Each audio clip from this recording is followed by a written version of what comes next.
পৃথিবীর কত মানুষের ওপেন হার্ট সার্জারি হলো, রোগীকে অজ্ঞান করে ওপেন হার্ট সার্জারি করা হয়, কিন্তু আমার রসুলের ওপেন হার্ট সার্জারি করলেন ডাক্তার জিব্রাইল।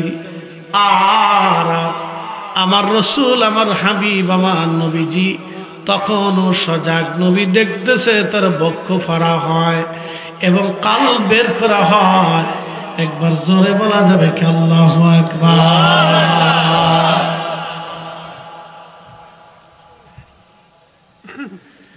এ হবিগঞ্জবাসী, নবীজি বললেন জিব্রাইল আমিন এবার আমার জন্য একটা বাহন আনলো। বাহনের নাম বোরাক।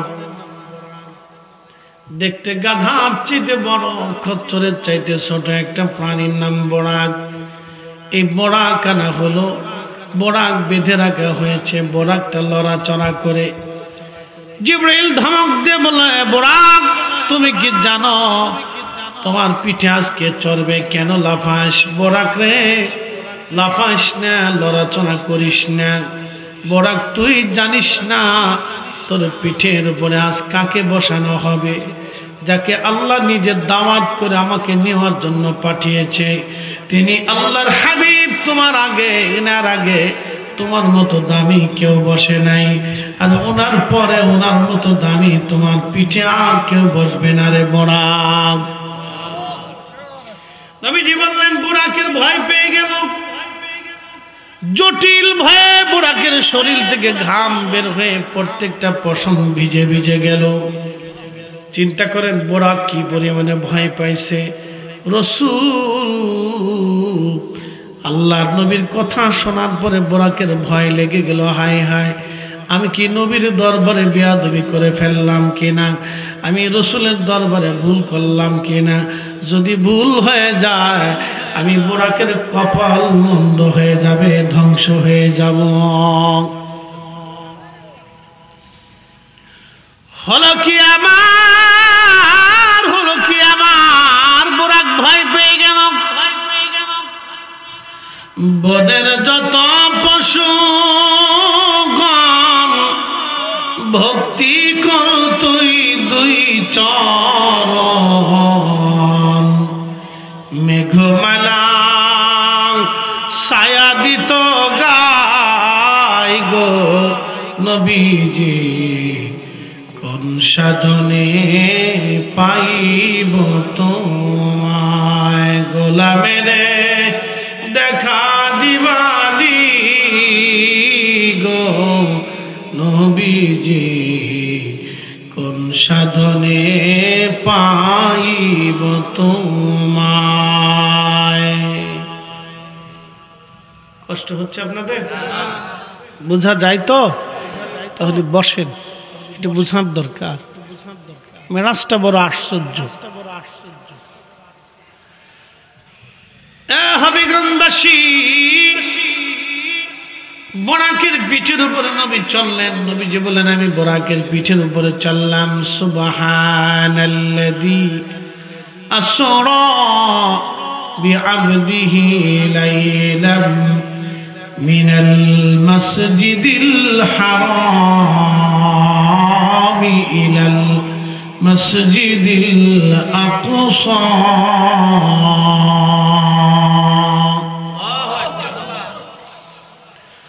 বর্তমানে যে বাইতুল আকসা নিয়ে লড়াই হয়, ৭৫ বছর ধরে ফিলিস্তিনের মুসলমান যে বাইতুল আকসা নিয়ে লড়াই করে যাচ্ছে। কালকে এক ভিডিওতে দেখলাম ফিলিস্তিনের মা বাচ্চাগুলি প্রচন্ড শীতের মধ্যে, বাবা কাঁথা কম্বল নাই, ঘর বাড়ি নাই, তাবু নাই। বন্ধুরে, আমাদের দেশের ঠান্ডা তো সামান্য নরমাল ঠান্ডা, ওইখানে যখন ঠান্ডা পড়ে ভয়াবহ ঠান্ডা পড়ে। বাবাজি ৭৫ বছর ধরে একটা জাতি বাইতুল আকসার জন্য লড়াই করে যাচ্ছে। তাদেরকে মেরে মেরে নিষ্পেষিত করে নিঃশেষ করে দেওয়ার জন্য চক্রান্ত চলতেছে। ফিলিস্তিনিদেরকে উচ্ছেদ করে ইসরায়েল সেইখানে জমি জমা বাড়ি গাড়ি বানানোর চিন্তা করতেছে। ১০ লক্ষ ফিলিস্তিনিদের বাড়িঘর উচ্ছেদ করে ইসরায়েল সেই জায়গাগুলি দখল করে নিয়ে বসতি বানিয়েছে। পৃথিবীতে এর চেয়ে বড় ডাকাতি, ভূমিদস্যু আর পৃথিবীর কোথাও আছে বলে আমাদের জানা নাই। কথা বলেন ঠিক কিনা? পৃথিবীর অনেক বড় ভূমিদস্যু। পৃথিবীর বিবেক আজকে নীরব। যারা মানবতার গান শোনায় পশ্চিমা আমেরিকানরা, যারা আমাদেরকে মানবতার গান শোনায়, মনে রাখবেন তাদের মধ্যেই কোনো মানবতা নাই। দেশের স্বার্থে, রাষ্ট্রের স্বার্থে তারা তাদের নিজেদের স্বার্থে কোনো মানবতা চিনে না।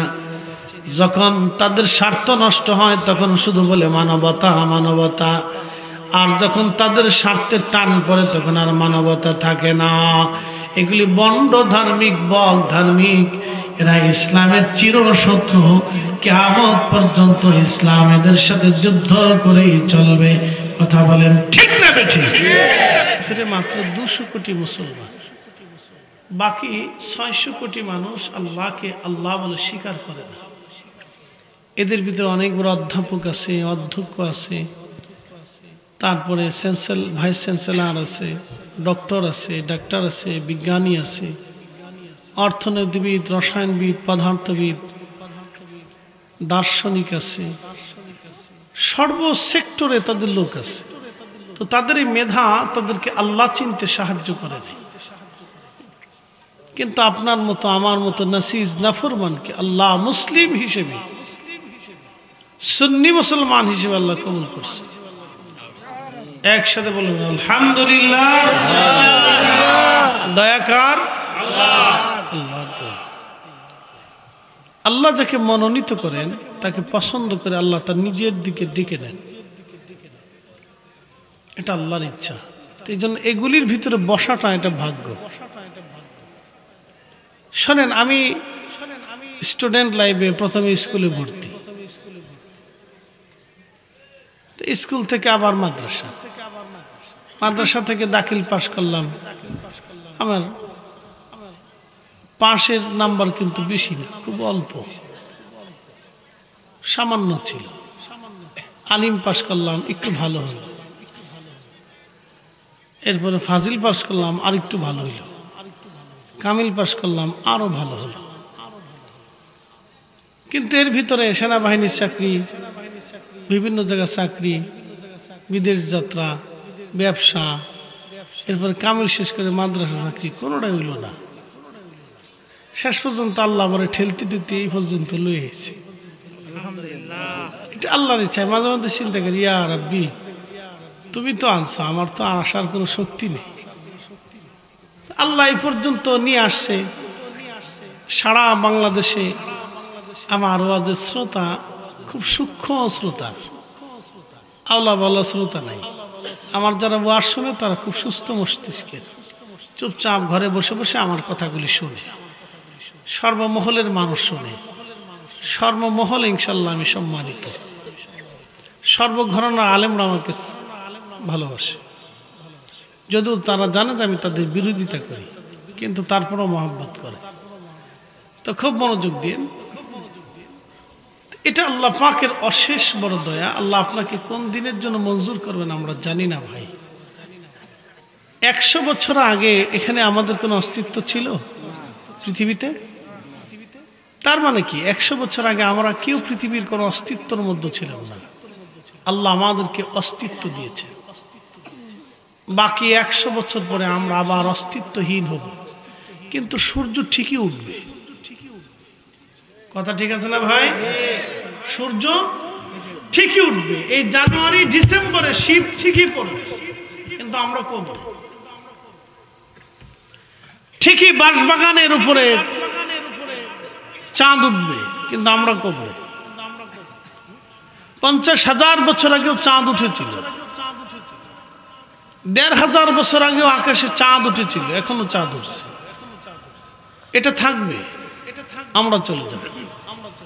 তো আল্লাহ আমাদেরকে এই মজলিসের জন্য মঞ্জুর করেছেন। সর্বশ্রেষ্ঠ নবী, সর্বকালের সর্বশ্রেষ্ঠ মহামানব, ইমামুল মুরসালিন রাহমাতুল লিল আলামিন। আল্লাহর পেয়ারা মেহবুবের উম্মত হিসেবে আল্লাহ আমাদেরকে কবুল করেছে। সেই জন্য আল্লাহর আসমানে আমরা একসাথে শুকরিয়া আদায় করে বলি আলহামদুলিল্লাহ। প্রিয় উপস্থিতি, আপনারা এখানে বসছেন আন-নওয়াফিল, অতিরিক্ত চলে গেলে কি বেঁধে রাখা হবে? আসার জন্য কি জোর করা হয়েছে? তো বসে আছেন কেন? চলে যান, ছুটি দিলাম, চলে যান, কিন্তু যাচ্ছেন না। কারণটা কি? আল্লাহর জন্য। এই যে অন্তরের ভিতরে সামান্য হলেও আল্লাহর ভয়, এটাই আখিরাতে কাজ দিবে। আল্লাহ বাস করে দিলেন, ইন্নামাল মুমিনুনা আল্লাযীনা ইযা যুকিরাল্লাহু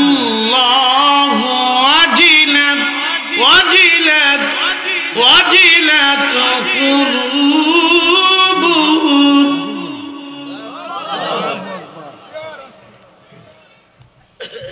মুমিন তো তারাই যাদের অন্তরে আল্লাহর স্মরণ আসার সাথে অন্তরটা আল্লাহর ভয়ে থরথর থরথর করে কাঁপতে থাকে।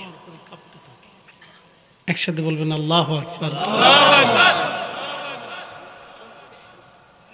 আমাদের দেশে কিছু ভাইরা উসুল খোঁজে, বলে যে এই পদ্ধতিতে মিলাদ হইছে, দলিল কোথায়? এখন আমি যদি জিজ্ঞেস করি যে এই পদ্ধতিতে মাহফিল হয়েছে, দলিল কোথায়? এই কথা ঠিক আছে না ভাই? পোস্টার হইল, প্রধান সভাপতি করা হইল, অতিথি করা হইল, আলেম ওলামা দাওয়াত করলো, লোকজন বসাইলো, চেয়ার টিয়ার দিল, টেবিল টেবিল দিল, মাইক টেক আনলো, সামিয়ানা টামিয়ানা দিল, দিন তারিখ নির্দিষ্ট হইলো, মাইকিং টাইকিং হলো, কিছু কালেকশন হইলো, তাবারক খাবার রান্না হলো। এই পদ্ধতিতে মাহফিল হইল, দলিল কোথায়? প্রিয় উপস্থিতি, এই মাহফিলগুলি যদি আজকে চলমান না থাকতো, তাহলে অসংখ্য মানুষ গোমরা থাকতো। কথা ঠিক আছে না ভাই? অসংখ্য মানুষ কি থাকতো? গোমরা থাকতো, পথভ্রষ্ট থাকতো। এই জন্য মাহফিল হোক, যারা বিরোধিতা করে সব ইহুদির দালাল। যারা রাসূলের দুরূদ ও সালাম জমিন থেকে বন্ধ করতে চায়, তারা শয়তানের দালাল। জমিন কার? আল্লাহ। আকাশ কার? আল্লাহ। রাসূল কার? আল্লাহ। আল্লাহ तमाम সৃষ্টিকে এক পাশে রাখছেন, তার রাসূলকে আর এক পাশে রাখছেন। तमाम সৃষ্টিকে এক কোণায় রেখেছেন, তার রাসূলকে আর এক পাশে রেখে দিয়েছেন। আসা আইয়াবআসাকা রাব্বুকা মাকামান মাহমুদা।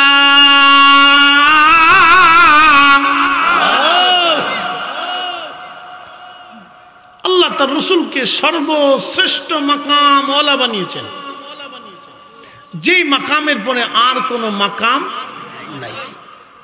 তাহলে আপনি বুঝেন তো,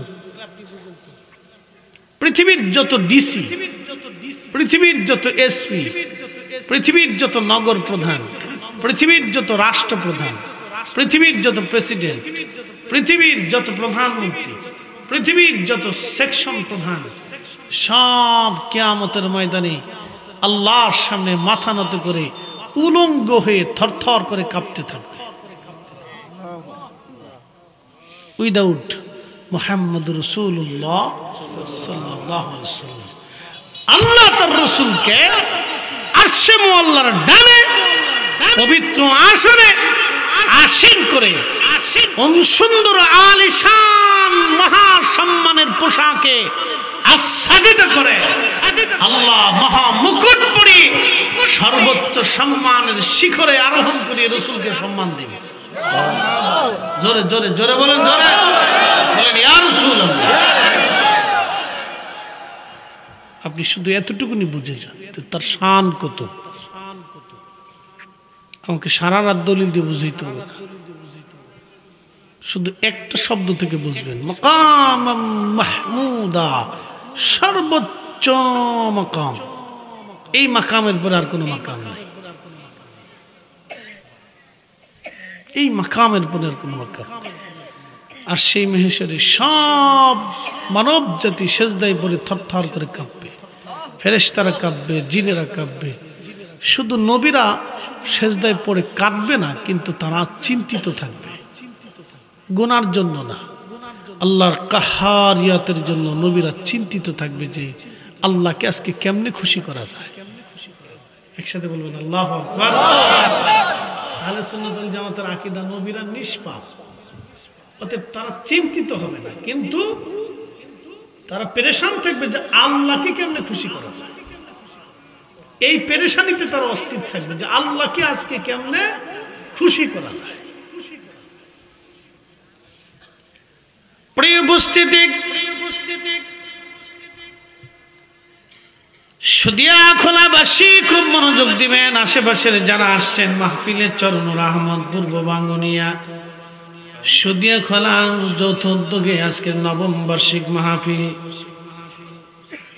বন্ধু যারা যে যেখান থেকে আসছেন কথাগুলি শুনে যাবেন। আজ আমি কোরআন শরীফ থেকে একটা আয়াত কারিমা তেলাওয়াত করেছি। এটা রজব মাস, যেহেতু রজব সেহেতু আজকে নবীজির মেরাজের আংশিক আলোচনা আপনাদের সামনে তুলে ধরব।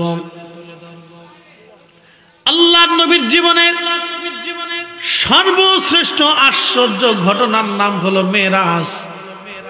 যারা মেরাজ বুঝবে তারা নবী বুঝবে, যারা মেরাজ বুঝবে না তারা নবী বুঝবে না, ঠিক কিনা?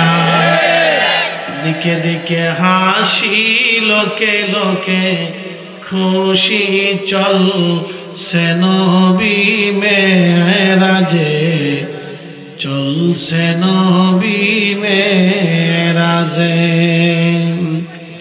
দিকে দিকে হাসি, লোকে লোকে খুশি, চল সে নবী মেরাজে, চল সে নবী মেরাজে। এ স্মৃতির দোলা জাগে চাঁদ সিতারা জেগেছে, ধুলোকে ভুলোকে চলছে নবী মেরাজে। দিকে দিকে হাসি, লোকে লোকে খুশি, চলছে নবী মেরাজে, চলছে নবী মেরাজে।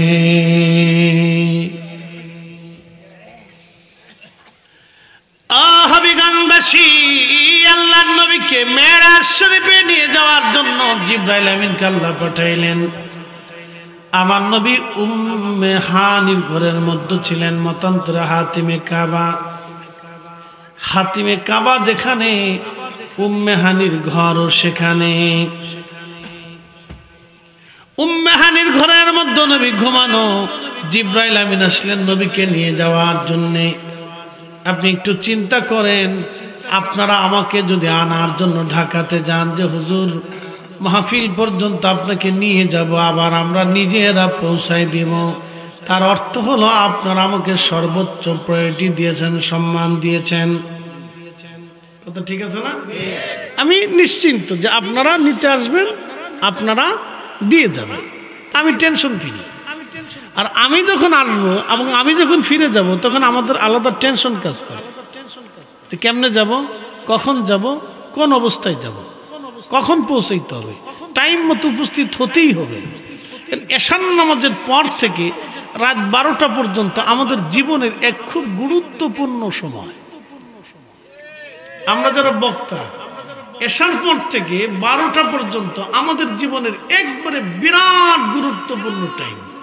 বাকি সময়গুলি আমরা এই গল্প গুজব করলেও সমস্যা নেই, কিন্তু এই টাইমটা আমাদের জীবনের একবারে গুরুত্বপূর্ণ সময়। অক্টোবর, নভেম্বর, ডিসেম্বর, জানুয়ারি, ফেব্রুয়ারি, মার্চ, এই 6 মাস।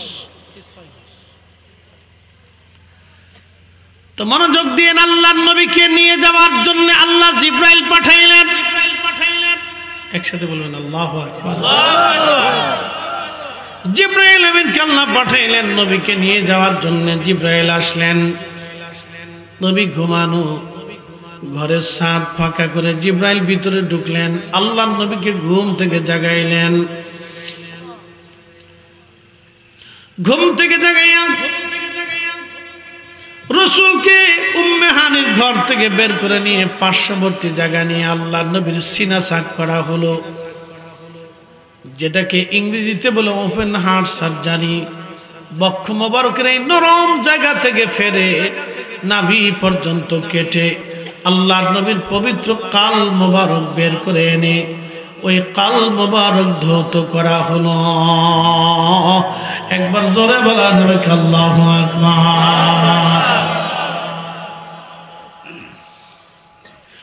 ওই কাল মোবারককে ধৌত করার পরে ইমাম সুয়ুতি রাহিমাহুল্লাহ আল কিসাতুল বেসরাই কিতাবের মধ্যে 550 বছর আগে লেখেন, আল্লাহ বেহেশত থেকে খাজিনা ভরে আমার রসুলের জন্য আল্লাহ এলেম নিলেন এবং হিকমত নিলেন, এলেম নিলেন এবং হিকমত নিলেন, এলেম নিলেন এবং হিকমত নিলেন। আল্লাহর জান্নাত থেকে খাজিনা ভরে ভরে এলেম এবং হিকমত নিয়ে জিব্রাইল আমিন আমার রাসূলের কলবের মধ্যে সমস্ত এলেম এবং হিকমতগুলি আল্লাহ জিব্রাইল ঢুকাই দিলেন। আল্লাহু আকবার। একসাথে বলেন আল্লাহু আকবার। এইজন্য আল্লাহ ওয়াজ করলেন, কামা আরসালনা ফীকুম রাসূলাম মিনকুম ইয়াতলু আলাইকুম আয়াতিনা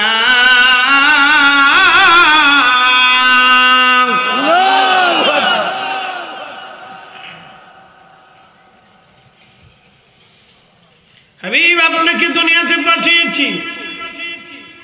কেন পাঠাইলাম ইয়া রাসূলুল্লাহ? কি জন্য পাঠাইলাম?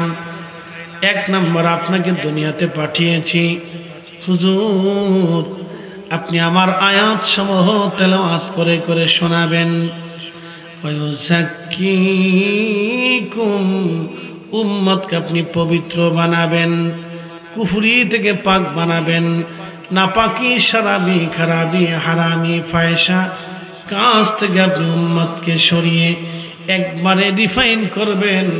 এই পানিটাকে একটা কোম্পানি রিফাইন করেছে, পরিচ্ছন্ন করে পানির যত দোষ আছে দোষগুলি বের করে দিয়ে এই পানিটাকে একবারে স্বচ্ছ বানিয়েছে। এই পানিটা একবারে ফ্রেশ, আর্সেনিক মুক্ত, আয়রন মুক্ত এবং এর ভিতরে যত ময়লা আবর্জনা আছে পরিষ্কার করে পানিটাকে একবারে ফ্রেশ করে বোতলজাত করে কোম্পানি আপনাদের হাতের নাগালে পৌঁছাই দিল, আপনারা যাতে পরিষ্কার পানি পান করেন। বন্ধু আল্লাহ ডাক দিলেন, হুজুর ওয়ায়ুযাক্কিকুম আপনার উম্মতকে আপনি রিফাইন করবেন, পরিষ্কার করবেন, একবারে ময়লা আবর্জনা যত আছে আপনার উম্মত থেকে বের করবেন। আপনার উম্মতের মধ্যে কোনো ময়লা রাখবেন না, ত্রুটি বিচ্যুতি রাখবেন না। এখন আপনারা বলেন এই পানি দিয়ে ওযু করলে ওযু হবে, এই এক বোতল ফ্রেশ পানি দিয়ে ওযু করলে ওযু হয়ে যাবে, কিন্তু এক বোতল পানির মধ্যে যদি এক ফোঁটা পেশাব ছেড়ে দেন তাহলে এই পানি দিয়ে ওযু করলে কি ওযু হবে? কেন? জোরে বলেন। পানি তার পাক হারিয়ে ফেলছে, কথা ঠিক আছে না? যার কারণে এই পানি দিয়ে ওযু করলে ওযু হবে না। পানি যদি পাক থাকতো তাহলে এটা দিয়ে ওযু করলে এই পানি আপনাকে পবিত্র বানাইতো। যেহেতু পানি নিজেই না পাক, ওতে পানি দিয়ে সেই পানি দিয়ে আপনাকে আর পবিত্র হওয়ার কোনো সুযোগ নেই। আল্লাহ বলেন ওয়ায়ুযাক্কিকুম, ও নবী আপনি পাক, আপনাকে পাক বানানোর জন্য পাঠিয়েছি। এই জন্য আমরা সুন্নিদের আকীদা রসুল পাক, কথা বলেন ঠিক না বেঠিক? রসুল, জোরে বলেন রসুল, একসাথে বলেন রসুল। নবীকে পাক কে বানাইছে? আল্লাহকে কে পাক বানাইছে? আল্লাহ নিজেই পাক, তিনি পাক, কিন্তু রসুলকে আল্লাহ পাক বানাইছে। একসাথে বলবেন আল্লাহু আকবার। আমাদের দেশে একদল আছে আমিন আমিন নিয়ে তাদের সাথে আমাদের তেমন কোনো ঝগড়া নেই। হেরেমে শাফি মাযহাবের অনুসারী যারা তারা আমিন জোরে বলে, বাইতুল আকসাতেও বলে, দুই হারামাইনেও তারা জোরে বলে। পৃথিবীর অনেক মসজিদে আমিন জোরে হয়। আমিন নিয়ে তাদের সাথে আমাদের মূলত তেমন ঝগড়া না, এটা এক সুন্নতের মাসালা, মুস্তাহাবের মাসালা। কিন্তু তাদের সাথে ঝগড়া হচ্ছে বিশ্বাস নিয়ে, আকীদা নিয়ে। তারা বলে রসুল পাক হতে পারে না, আল্লাহ পাক, রসুলকে পাক বললে শিরিক হয়ে যাবে। আমরা বলি না, রসুলকে পাক মনে না করলে কোরআনের সিদ্ধান্তের বিরুদ্ধ হবে। আল্লাহ তার রসুলকে পাক করেছে, কথা বলেন ঠিক না বেঠিক? তাহলে আমাদের আকীদা ঠিক আছে কিনা? আয়ুযাক্কিকুম ওয়া ইউআল্লিমুকুমুল কিতাবা ওয়াল হিকমা। ও নবী, আপনি উম্মতকে আরো একটা জিনিস শিখাবেন, কিতাব শিক্ষা দিবেন। আচ্ছা, রসুল যদি পড়ালেখা না পড়ে তো নবী কিতাব কেমনে শিখাবে? ওয়ায়ুআল্লিমুকুমুল কিতাবা ওয়াল হিকমা, এবং হিকমত শিক্ষা দিবেন। রসুলের যদি হিকমত না থাকে তাহলে হিকমত কি করে শিখাবেন? তার মানে রসুল কি দুনিয়ার কারো কাছ থেকে হিকমত কিতাব শিখেছে? উনি কার কাছ থেকে শিখেছে? সরাসরি আল্লাহর কাছ থেকে, কথা বলেন ঠিক কিনা? এরপরে কোরআনে আরো আল্লাহ বলতেছে, وَيُعَلِّمُكُم مَّا لَمْ تَكُونُوا تَعْلَمُونَ।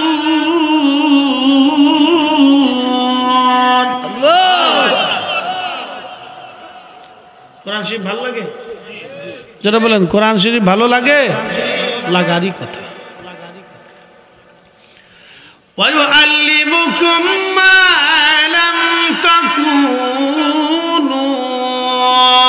تَعْلَمُونَ।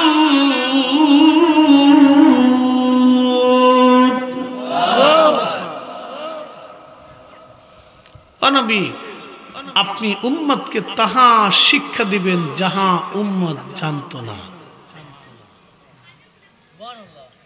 উম্মত অনেক কিছু জানতো না, যেটা রসুল শিখিয়ে দিয়ে গেছে। কি কি জানতো না, এটার পরে ব্যাখ্যা আসতেছে। প্রিয় উপস্থিতি, হবিগঞ্জবাসী জান্নাত থেকে খাজিনা ভরে জিবরাইল ইলম এবং হিকমত নিয়ে আসলেন। ইলম এবং হিকমত নিয়ে আসার পরে নবীজির কালব মুবারকের মধ্যে ঢুকিয়ে দিলেন। আবার কালব মুবারক জায়গায় বসাইয়া আল্লাহর নবীর পবিত্র বক্ষ সেলাই করে দেওয়া হলো। পৃথিবীর কত মানুষের ওপেন হার্ট সার্জারি হলো, রোগীকে অজ্ঞান করে ওপেন হার্ট সার্জারি করা হয়, কিন্তু আমার রসুলের ওপেন হার্ট সার্জারি করলেন ডাক্তার জিবরাইল। আর আমার রসুল, আমার হাবিব, আমার নবীজি তখনও সজাগ। নবী দেখতেছে তার বক্ষ ফাড়া হয় এবং কাল বের করা হয়। একবার জোরে বলা যাবে কি আল্লাহু আকবার?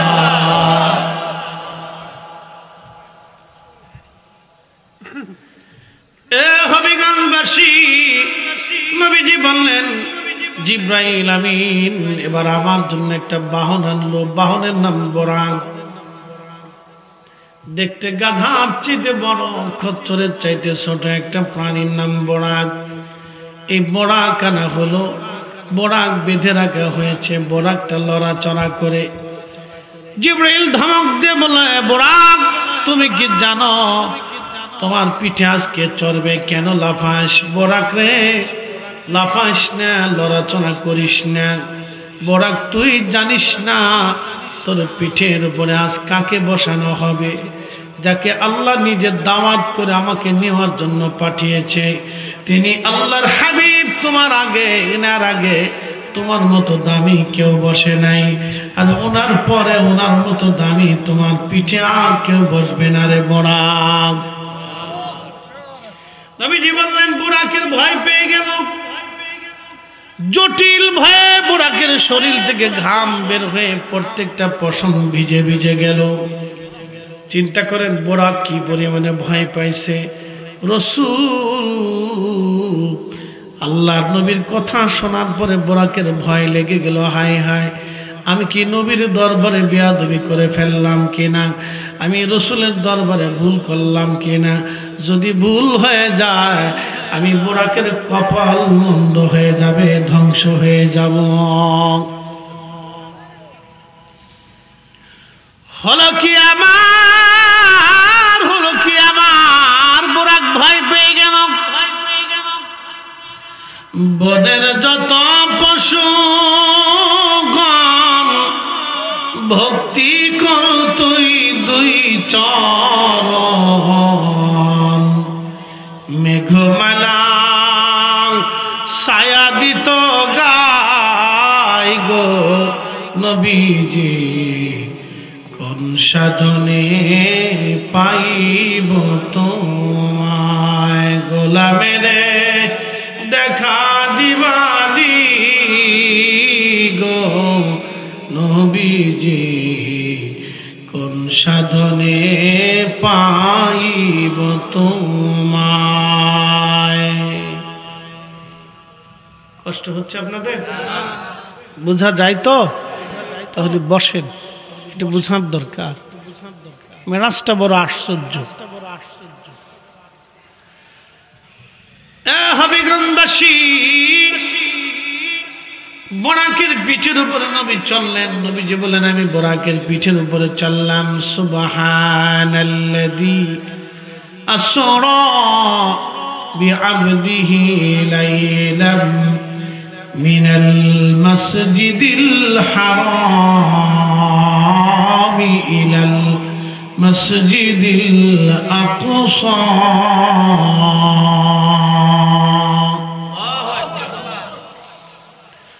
বর্তমানে যে বাইতুল আকসা নিয়ে লড়াই হয়, ৭৫ বছর ধরে ফিলিস্তিনের মুসলমান যে বাইতুল আকসা নিয়ে লড়াই করে যাচ্ছে। কালকে এক ভিডিওতে দেখলাম ফিলিস্তিনের মা বাচ্চাগুলি প্রচন্ড শীতের মধ্যে, বাবা কাঁথা কম্বল নাই, ঘর বাড়ি নাই, তাবু নাই। বন্ধুরে, আমাদের দেশের ঠান্ডা তো সামান্য নরমাল ঠান্ডা, ওইখানে যখন ঠান্ডা পড়ে ভয়াবহ ঠান্ডা পড়ে। বাবাজি ৭৫ বছর ধরে একটা জাতি বাইতুল আকসার জন্য লড়াই করে যাচ্ছে। তাদেরকে মেরে মেরে নিষ্পেষিত করে নিঃশেষ করে দেওয়ার জন্য চক্রান্ত চলতেছে। ফিলিস্তিনিদেরকে উচ্ছেদ করে ইসরায়েল সেইখানে জমি জমা বাড়ি গাড়ি বানানোর চিন্তা করতেছে। ১০ লক্ষ ফিলিস্তিনিদের বাড়িঘর উচ্ছেদ করে ইসরায়েল সেই জায়গাগুলি দখল করে নিয়ে বসতি বানিয়েছে। পৃথিবীতে এর চেয়ে বড় ডাকাতি, ভূমি দস্যু আর পৃথিবীর কোথাও আছে বলে আমাদের জানা নাই। কথা বলেন ঠিক কিনা? পৃথিবীর অনেক বড় ভূমি দস্যু। পৃথিবীর বিবেক আজকে নীরব। যারা মানবতার গান শোনায় পশ্চিমা আমেরিকানরা, যারা আমাদেরকে মানবতার গান শোনায়, মনে রাখবেন তাদের মধ্যেই কোনো মানবতা নাই। দেশের স্বার্থে, রাষ্ট্রের স্বার্থে তারা তাদের নিজেদের স্বার্থে কোনো মানবতা চিনে না। যখন তাদের স্বার্থ নষ্ট হয় তখন শুধু বলে মানবতা মানবতা, আর যখন তাদের স্বার্থে টান পড়ে তখন আর মানবতা থাকে না। এগুলি বন্ড ধার্মিক, বক ধার্মিক, এরা ইসলামের চিরশত্রু। কিয়ামত পর্যন্ত ইসলাম এদের সাথে যুদ্ধ করেই চলবে। কথা বলেন ঠিক না বেঠিক? আমাদের দেশে আরব বিশ্বের আমিররা খালি ৩৬টা ৩৫টা খালি বিয়ে করে, আর কোনো কাজ নেই। এত বৌদি কি করে বেটা? গরু না খাসি বুঝিনি। এক একটা বেড়া এত বৌদি কি করে? ৩৫টা বউ, গরু না পাড়া? হ্যাঁ, বউর খামার দিছে।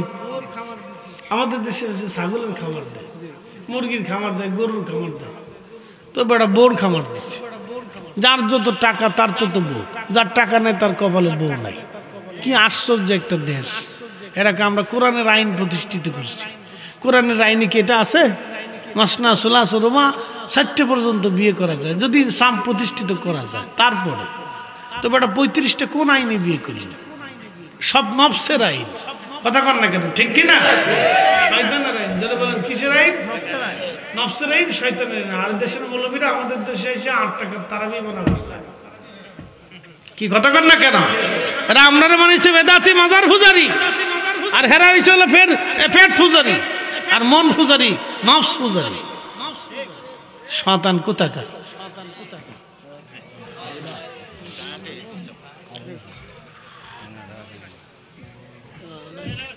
কারেন্টে কয় হুজুর আপনি একটু চা খেয়ে এলেন, যাক একটু চা খেয়ে এলেন, একটু জবান খুলে ধরো সে বলেন আল্লাহুম্মা সাল্লি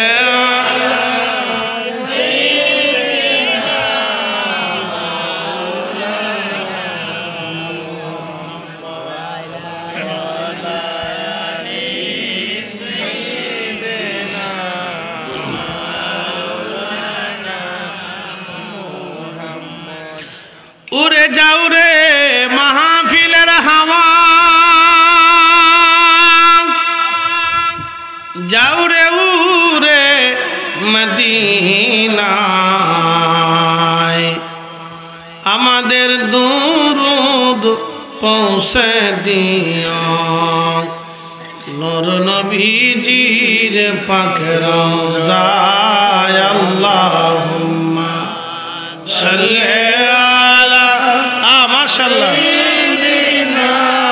মাওলানা মুহাম্মদ আলা আলি সাইয়্যিদিনা মাওলানা মুহাম্মদ।